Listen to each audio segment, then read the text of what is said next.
Hi, I'm Nathan and welcome to Teach the Table. Today I'm going to be teaching you how to play Concordia. It's a German board game for 3 to 5 players and it takes place in the times of ancient Rome. What we're going to be doing is controlling colonists to vie for influence around a map of either Italy or the other map is basically all of the known world at that point in time.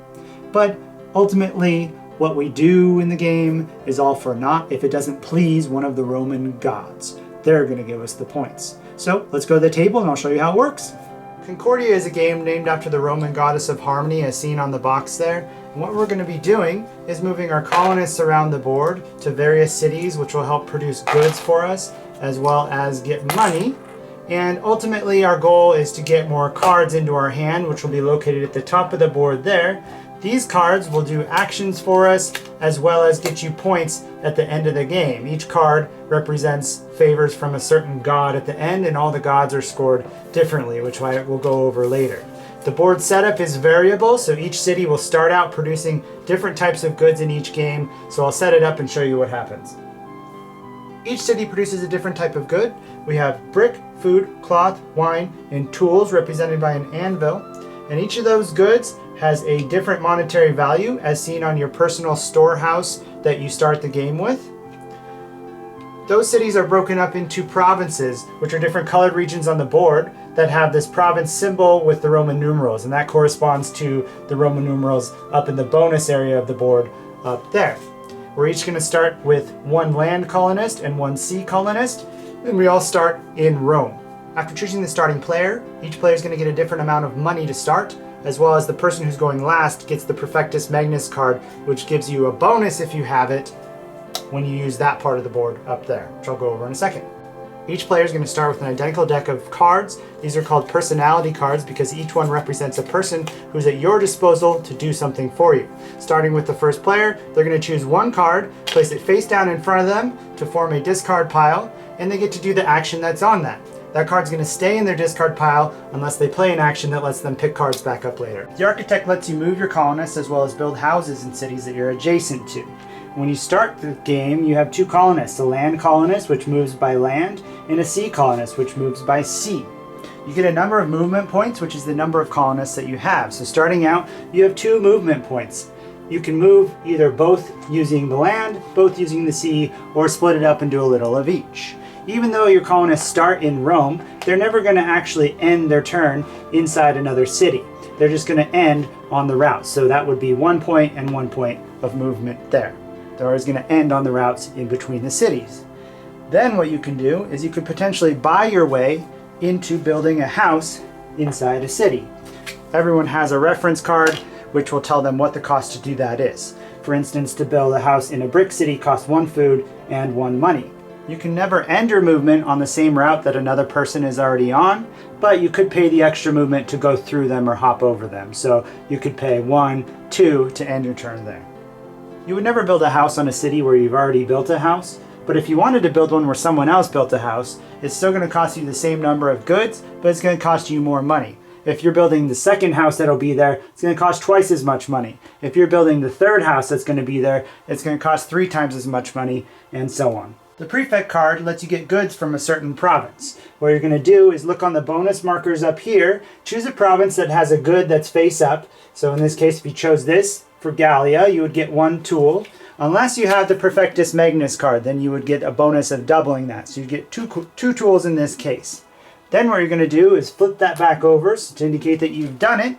And now all the cities inside that province are going to produce goods, only if there's a house on them. So red would get a tool for that, and red and blue would both get a food for that. Alternatively, if you don't want to produce goods, you can still play the Prefect card to reactivate all of the bonuses that are not face up. So you count how much money is on there, 2, 4, 6, 8 money. You collect that much from the bank and flip all of those tokens back face up.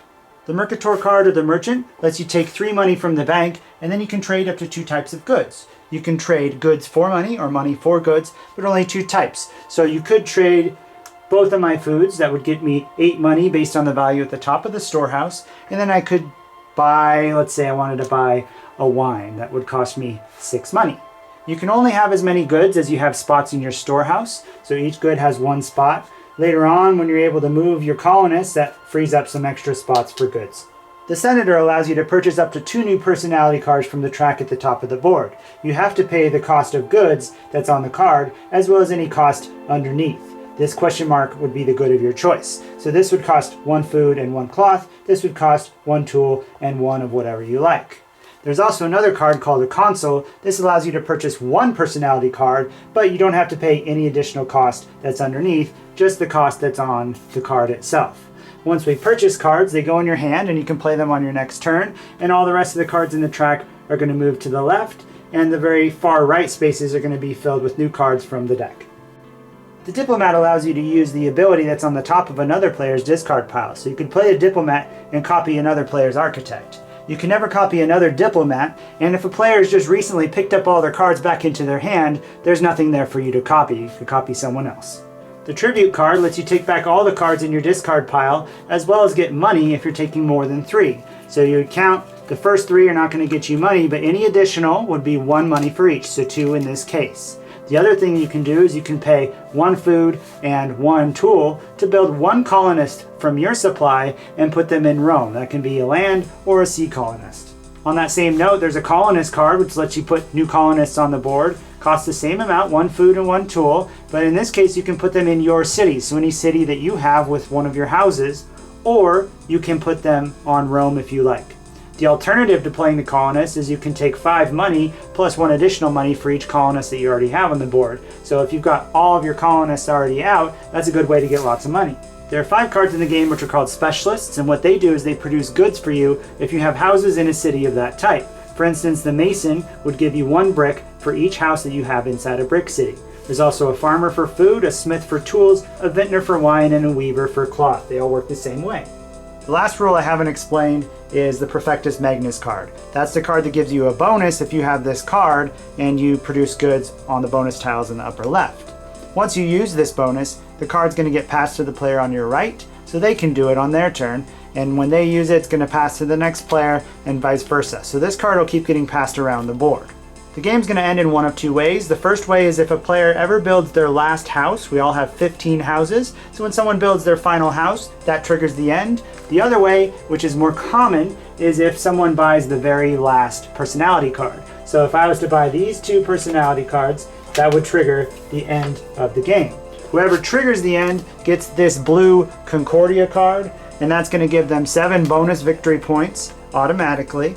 And then every other player is going to get to do 1 last turn before the game is over.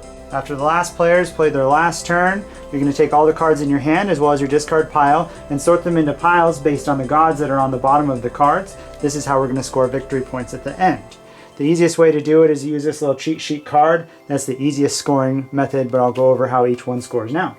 To score Vesta, you're going to take all the goods in your storehouse and sell them to get the number of money that everything is worth. Add that to the money that you already have, and you're going to get 1 point for every 10 money. So if you had 40 money, you're going to get 4 points for each Vesta card that you have.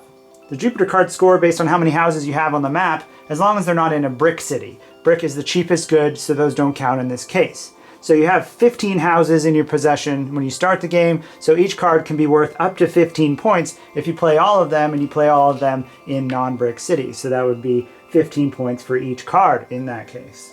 The Saturnus or Saturn cards score based on how many provinces on the map you have at least 1 house in. Depending on which map you're using, the board is 2-sided. You either have 12 or 11 provinces on the board. So that's a maximum of 12 or 11 points for each card if you have a house in each province. Mercurius or Mercury gives you 2 points for every type of good that you can produce on the map. So that means as long as you have a house in 1 city of each type of good, then that's 2 points for each. There's 5 types of goods, so it's a maximum of 10 points for each Mercury card. Mars gives you 2 points for each colonist you have on the board. You start out with 2 on the board, but potentially you can end up with all 6. So that's a maximum of 12 points for each Mars card. The last god is Minerva, and they're all a little bit different, but they score based on how many houses you have in a certain type of city. So this farmer card is worth 3 points for every house you have in a food city. This weaver card is worth 5 points for every house you have in a cloth city, and this one's worth 4 points in every house you have in a wine city. Don't forget to add the 7 points to the player who triggered the end of the game and has that Concordia card, and a tie is broken by whoever has the Prefectus Magnus card or whoever would have been closest to getting it next. So that's how you play Concordia. Thanks for watching. If you enjoy these videos, you're welcome to subscribe to my channel on YouTube or leave a comment down below and let me know if there's anything else you want to see on this channel. Thanks, I'll see you next time.